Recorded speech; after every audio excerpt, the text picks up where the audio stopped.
Olá pessoal, vamos lá, vamos dar continuidade à aula de citologia. Na aula passada, na aula anterior de citologia, né? Não sei que ordem que vocês estabelecem para estudar, né? Tá? Mas é importante mesclar, não ficar só, agora eu vou estudar tudo citologia. Não, por quê? Porque eu falei para vocês que é importante verificar alguns conceitos da citologia lá nas estruturas dos animais, nas estruturas dos vegetais, então na zoologia, na botânica, entender alguns princípios, alguns processos da genética que determinam algumas condições da citologia ou das células, né? Então essa integração, né, é importante vocês estudarem isso paralelamente e dentro da cabeça de vocês começarem a usar o raciocínio por que uma coisa funciona de outra forma e não daquela forma, tá? E assim vocês vão gerando o conhecimento, né? A mesma coisa pegando a parte de ecologia, a gente entender que todo esse processo sempre depende, sempre vai depender de uma interação com o meio ambiente, ou com o clima, ou com as condições ambientais, né? Tá? Ok? Então, isso é importante. Não pensar, agora eu vou estudar só botânica. E aí você estuda 20, 30, 40 aulas de botânica. Depois só zoologia. Depois só citologia. É uma escolha de vocês, vocês têm essa liberdade, mas eu aconselho estudar uma de outra, porque os conhecimentos eles são cumulativos, eles se acumulam, eles se somam, eles se integram, eles se apoiam. Beleza? Então vamos lá, pessoal. Hoje nós vamos falar então da fisiologia da membrana, né? Então nós vimos na aula passada a questão da membrana plasmática, da sua estrutura, dos seus componentes, né? Lembram? A membrana é uma bicamada fosfolipídica que possui proteínas, possui glicogênio, glicolipídios, glicosacarídeos, oligosacarídeos, açúcares, gorduras, proteínas, né? Possui várias estruturas. Então, hoje nós vamos entender o que acontece. E aí eu falei para vocês na aula passada que a função principal da membrana, vamos ver, preciso ficar bravo? Não, né? Vocês são grandes alunos. Qual era a função principal da membrana plasmática? Fazer a permeabilidade seletiva. Então vamos entender por que essa permeabilidade seletiva é importante, é necessária, é fundamental para a sobrevivência da célula e dos organismos em geral, né? Porque se morre uma célula, morre outra célula, daqui a pouco morre o tecido, daqui a pouco morre o órgão, daqui a pouco morre o indivíduo, né? E se ele for unicelular, então morreu, né? Tá bom? Então, voltando à função de permeabilidade seletiva, que é para manter um meio intracelular e extracelular com diferentes concentrações, tá, pessoal? Concentrações. Concentrações de quê, professor? Concentrações de águas e solutos, líquidos e sólidos. Então, aqui, pessoal, não olhem para esta estrutura aqui, tá? Observem somente aqui. Nós temos uma superfície externa, ou um meio externo da célula, e um meio interno, tá? Então, aqui nós temos líquido em azul, aqui nós temos citoplasma líquido, né? O líquido que é chamado de citoplasma, ou a matriz das reações orgânicas, né? Tá? Certo? Então, quando nós temos aqui água, e estas águas possuem diferentes concentrações de solutos ou de sais, né, que vão formar uma água mais densa, menos densa, ou mais grossa, mais pesada, né? Então, o que eu quero dizer para vocês? Vamos pegar o exemplo de uma água pura. Então vocês têm uma água pura, a água está pura, está cristalina, vocês não veem nada, vocês veem por entre a água. Aí vocês começam a colocar um pouquinho de café, de pó de café, de pó de café, de pó de café, ou de chocolate, ou de barro, ou de qualquer coisa. Aquela água começa a ficar escura. Por que ela começa a ficar escura? Porque ela tem maior concentração de partículas sólidas, né? E que vão dar então aquela tonalidade. Se vocês colocarem açúcar, derreter esse açúcar, aquela água também vai ficar mais densa, né? Alguns outros sais vai, então a gelatina, né? Vamos pegar uma água quente, vocês colocam a gelatina se dissolve e aí ela fica densa, fica grossa, fica dura, né? Tá? Por quê? Porque ela tem mais sais, ou que a gente chama de solutos. Então, porque é necessário sempre manter, vou limpar aqui, tá? É sempre importante manter esta diferença, esse é o símbolo de diferença, vocês conhecem lá da matemática, entre esses dois meios, o meio externo e o meio interno. Isso é fundamental e é por isso que a membrana plasmática tem função de permeabilidade seletiva, tá? Então controla a entrada e saída de moléculas hídricas e sólidas, sais e água, tá? São necessários mecanismos específicos de trocas com o meio. Então, como que acontece essa troca, né? Nós estamos vendo aqui de uma forma genérica. Então, um espaço aqui, né, uma proteína, né? Então, lembrem lá da estrutura, o que eram as proteínas? As proteínas com um duto no seu centro, né? Que iam de membrana a membrana, então chamavam transmembranas, mas podem ser proteínas extrínsecas, internas ou externas, ou aquelas proteínas que estão mergulhadas na camada lipídica, né, na camada dos lipídios aqui da bicamada fosfolipídica, né?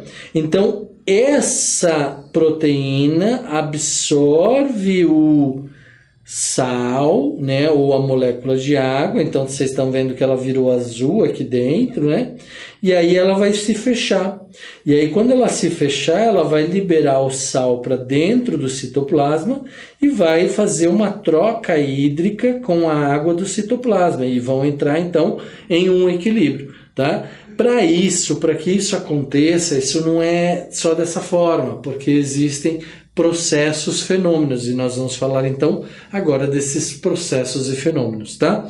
Então, lembrando, característica da membrana bicamada de fosfolipídios e proteínas difusas. O que eu quero dizer difusas? Não tem uma estrutura. A cada um nanômetro vai ter uma proteína, a cada não sei quantos nanômetros vai ter uma proteína transplasmática, uma excêntrica, uma intrínseca. Não tem, é difuso, tá? Depende do que, pessoal? Vamos ver se vocês lembram. Depende do tipo de célula, a função daquela célula, ela vai ter na sua estrutura diferentes componentes. Mais proteína, menos proteína, mais glicosacarídeos, mais oligosacarídeos, mais glicolipídicos, mais lipoproteicos, mais glicoproteicos, depende da função da célula, tá? Ok? Então, difusas em sua superfície e outras mergulhadas em lipídios, né? Então, a gente já falou. Lipídios possuem regiões polares e hidrofílicas e regiões apolares e hidrofóbicas. Isso aqui eu vou explicar para vocês daqui a pouco, tá?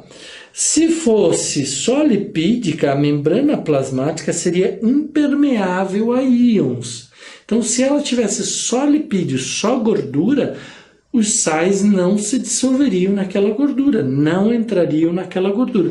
Mas como elas têm proteínas, elas têm açúcares, algumas proteínas, alguns açúcares, têm canais, lá em química vocês vão ver, né?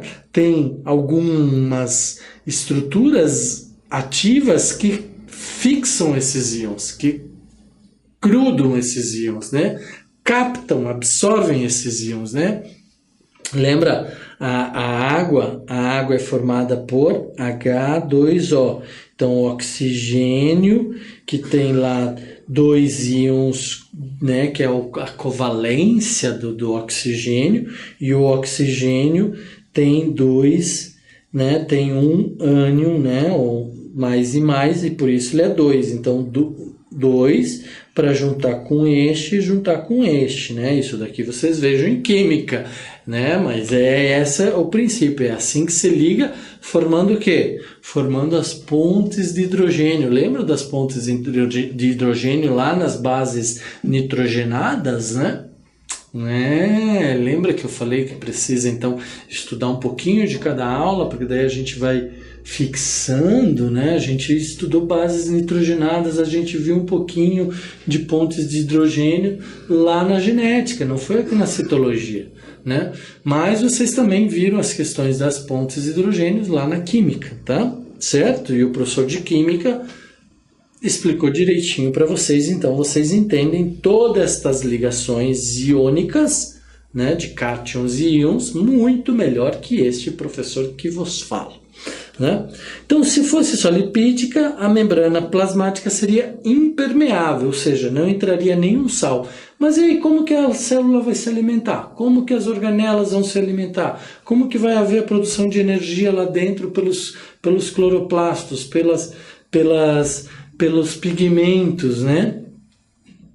Nos vegetais, né? Como que haveria? Não haveria, né? Como haveriam todas as reações se não tem sais, se não tem alimentação? Então, a célula morreria de subnutrição, tá? Nem água, nem açúcares, nem aminoácidos, nem nucleotídeos. Nada entraria dentro da célula, tá? Seria uma camada de gordura. Então, por exemplo, é fácil vocês entenderem isso. É super fácil. Pegue um copo de água e jogue uma gota de azeite ou de óleo dentro dessa água. Esse óleo, este azeite, não vai se misturar. É isto que essa informação está dizendo para vocês. Então, raciocinar, gerar conhecimento, tá? Ou pega um óleo, né? Pega um óleo preto mesmo, aquele óleo de carro, passe na mão de vocês e depois coloquem na água, vocês vão ver que nada, nenhuma gota de água vai ficar na mão de vocês, porque aquela camada de óleo impermeabilizou a mão de vocês, né? Não temos as estruturas, agora os sofás, os tecidos que são impermeáveis, que a água não entra.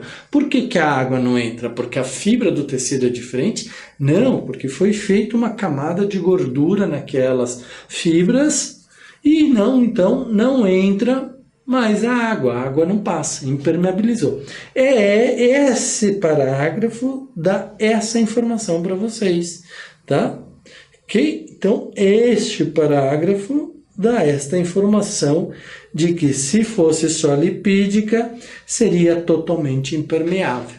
Como é lipoproteica, a proteína acaba se unindo à água, aos açúcares, aos aminoácidos, aos nucleotídeos e outras moléculas, tá? Então, a solubilidade de uma molécula em água dificulta a sua passagem pela camada hidrofóbica dos fosfolipídios, tá? Então, quando uma molécula é solúvel em água, né, ela acaba dificultando a passagem naquela camada do fosfolipídios que são hidrofóbicas, né? Eu falei que eu vou explicar isso aqui para vocês mais para frente, tá? Ok? Então, olha lá, nós temos aqui uma bicamada de fosfolipídios. Então, nós temos os fósforos, que são essas bolinhas vermelhas, né, os fosfatos, né, fosfato, que é chamado de polar. E nós temos, então, os ácidos nucleicos, né, ou os lipídios, as gorduras, né, que são ácidos graxos, tá? Que são apolares, então não tem um polo, né? Então eles se unem ao fosfato. Então aqui nós falamos que o fosfato ele é polar e ele é hidrófilo, né? Então ele se une à água. Então ele é capaz de fazer pontes de hidrogênio com a água. Já os ácidos graxos, as gorduras, então eu falei que quando colocamos uma gota de óleo na água, ela não se mistura, porque eles são apolares, não tem um polo, não tem uma zona de contato, e são hidrofóbicas. Hidrofóbicas quer dizer que são hidro de água, fóbicas de fobia, de medo. Então eles têm medo da água. Na verdade, eles têm ojeriza de água. Então eles se protegem da água. Eles não se unem à água, né? Tá? Então as proteínas mergulhadas em lipídios regulam esse problema. Então aquelas proteínas que eu falei para vocês que começam aqui fora e vão até o lipídio, elas regulam esses problemas que eu falei para vocês aqui da solubilidade da molécula, tá?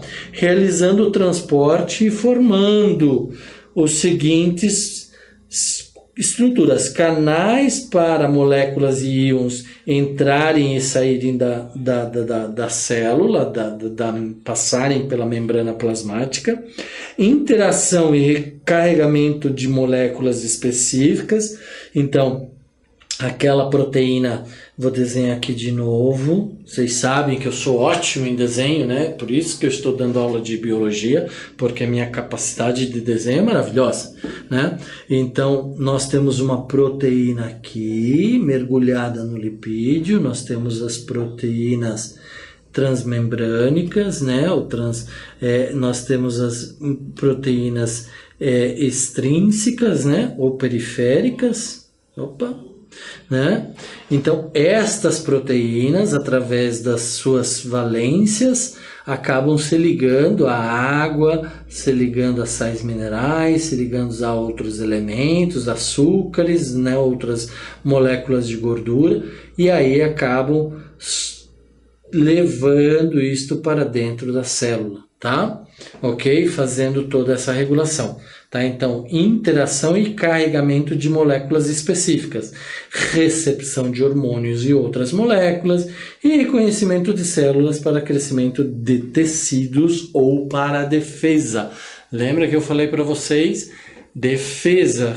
Uma célula tem que ter a capacidade de reconhecer outra célula, e ela faz isso a partir das proteínas, né? Senão um vírus e uma bactéria entra no nosso organismo. Por exemplo, nós temos aqui células vivas, células mortas, né? Certo? As células do nosso tecido de revestimento. Essas células, se elas não tivessem capacidade de reconhecer outras células, todos os micróbios, bactérias, fungos, vírus entrariam no nosso corpo e no corpo de outros vegetais e animais livremente, sem nenhum problema, tá? Mas, então, essas proteínas também têm a função de reconhecer células para crescimento de tecidos ou para defesas, tá bom? Então agora, como que isto acontece? Como que esses transportes acontecem? Lembra que eu falei para vocês que tem que haver diferença entre a concentração do meio externo e do meio interno. Não importa se aqui está mais concentrado ou aqui está menos concentrado. Se aqui tem mais água ou se aqui tem menos água. Se aqui tem mais soluto ou menos soluto. Não importa, tem que haver essa diferença. E aí, por haver essa diferença e por haver uma necessidade de absorver água e absorver sais minerais, ou liberar água e liberar sais minerais, as membranas plasmáticas ou as células ou os mecanismos podem ser de diferentes formas, né? Então nós temos tipos de transporte. O primeiro tipo de transporte que nós vamos falar é o passivo. As moléculas atravessam a membrana plasmática sem esforço, sem gasto de energia, tá? Elas não fazem isso empurrando, não é que nem quando a gente entra dentro de um ônibus e que a gente tem que empurrar a pessoa que está na frente, pisar, não, ela entra como se o ônibus estivesse vazio, tá? sem nenhum esforço, ela entra ali, tá? Então isso a gente chama de a favor do gradiente de concentração. Então qual que é o favor do gradiente de concentração? Vou dar um exemplo aqui. Então se aqui nós temos o ônibus lotado, cheio de pessoas, né? Impossível de ficar aqui, faltando ar, faltando condições, e aqui nós temos um ônibus vazio. E nós temos então uma porta de comunicação entre esses dois meios, né? Entre esses dois veículos, né? Esse ônibus lotado. O que vai acontecer? A favor do gradiente de concentração, quer dizer que as pessoas que estão aqui, ou as moléculas, os íons que estão aqui nesse meio totalmente amassado, né? Totalmente concentrado, eles vão automaticamente se distribuir, vão vir para cá, vão se diferenciar aqui, vão, né? Aí nós vamos ter o quê? Nós vamos ter um meio menos concentrado e um outro meio com a concentração ideal, tá? Então, esta movimentação foi a favor do gradiente de concentração, né? Do mais líquido para o menos líquido. Então, se nós estamos falando de transporte de água, de onde tem mais água para onde tem menos água, certo? Então, por exemplo, se nós jogarmos num solo, né? Se nós pegarmos um solo, um vaso de solo, e jogarmos água ali em cima, como o solo teoricamente é mais seco que a água vai entrar dentro do solo, do vaso. Agora, se esse vaso estiver totalmente encharcado de água, né, totalmente, inclusive com uma películazinha já de água ali, porque não tem mais condições de absorver, nós vamos jogar essa água e essa água não vai passar, né? Ou se ela vai passar, ela não vai ficar ali no solo, ela vai vazar, por isso que vaza os pratinhos de água, né? Tá? Ok? Então, é uma analogia, tá, pessoal? É esse entendimento. Então, tanto para o sólido quanto para o líquido, sempre a favor do gradiente é do maior para o menor, do mais concentrado de água ou de sais para o menos concentrado de água ou de sais, tá? Então, do mais concentrado para o menos concentrado. Isso, então, pode ser feito de três formas: osmose, difusão simples ou difusão facilitada, tá? Então nós temos aqui o transporte passivo, que era aquelas proteínas com um canal aberto aqui, então elas simplesmente entram e passam por dentro da proteína. Sempre, olha aqui, por que aqui tem uma bolinha e aqui tem 3 bolinhas? É só para dizer que isso aqui é passivo, sem gasto de energia. Então foi do meio mais concentrado para o meio menos concentrado. Em termos de quê? Em termos de sais, né? Então nós tínhamos aqui 3 sais e aqui nós temos 1. Ou também de água, né? A água entra aqui também, tá?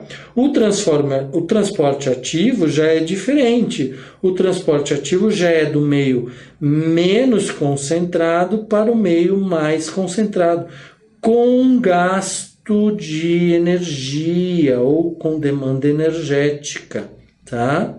Então, nós vamos ver isso aqui agora, tá?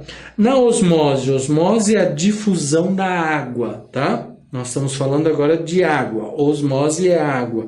Difusão de moléculas de água do meio mais diluído, né? Então, hipotônico, então tem mais água, menos sais minerais, para o meio mais concentrado, hipertônico. Então, o que acontece? A favor do gradiente de concentração, sem consumo de energia. Então, mais água para menos água. Então, se nós temos um sal, né, ou se nós temos um papel e nós temos uma gota, uma poça de água, ao colocar um em contato com o outro, o que vai acontecer? Essa água vai ser absorvida pelo papel, vai entrar no papel. Esse sal vai absorver a água, né? Tá? Então, o transporte é facilitado devido à existência de proteínas, que formam os canais de passagem de águas, as aquaporinas, né? Então, se aqui fossem moléculas de água, isso aqui seria um canal de passagem que facilita a entrada de água e por isso seria chamado de aquaporina, tá? É um fenômeno espontâneo, ou seja, acontece normalmente. Tem mais tá mais hipotônico, tá mais concentrado de água, tá mais solúvel, né? Tá mais diluído, a água vai para o meio que está menos diluído, tá?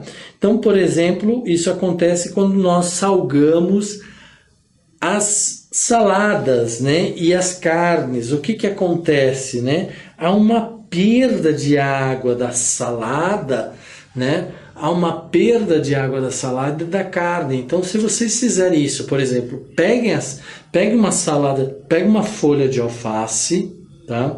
Pega uma cenoura, pega uma beterraba, pega uma abóbora, pega um pedaço de carne, de frango, de boi, de peixe, o que seja, tá? Sequem bem com um papel e coloquem num prato com sal.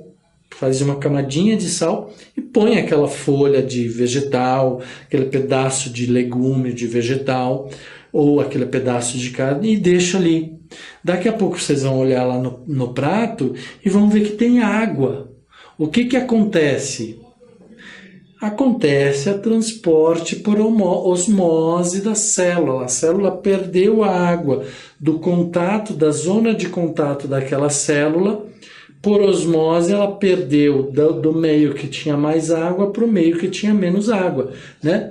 E isso pode levar a murchar toda a carne, toda a folha. Por quê? Porque não é só a primeira camada de célula. Lembra que existem as ligações celulares, né? Os desmossomos, as invaginações, né? Que ligam uma célula a outra, né? Então, quando esta célula aqui, por exemplo, ficar sem água, ela vai começar a puxar água de cima, por capilaridade, né? Então, ela vai fazer essa osmose. Então, pode murchar todo o vegetal. Por isso que uma salada murcha quando você deixa ela no sal, né? Então você pega lá uma folha, um pé de alface, super bonito, grande e tal, e você enche de sal, dali a pouco ele murchou inteiro, né? Ele diminuiu, tá? Porque ele perdeu essa água. A carne é a mesma coisa. E o mel, ele é rico em açúcar, então ele vai fazer também da mesma forma. Se você colocar bactérias e fungos dentro do mel, a bactéria e o fungo vão perder o líquido, vão perder os seus líquidos, né, a sua água para o mel, porque o mel é uma solução super concentrada de açúcar. Então, vai puxar a água da bactéria e do fungo. Tá? Então, difusão simples, ou também chamada de diálise, né? Passagem do soluto. Então, antes a gente falou osmose, que era a passagem da água de forma simples, de forma sem esforço, a favor do gradiente de concentração. E agora nós vamos falar do soluto, que é o sal, que é o sólido, né? Da membrana, passa pela membrana plasmática, pelo meio mais concentrado. Agora nós estamos falando de hipertônico, né? Para o meio menos concentrado, o hipotônico.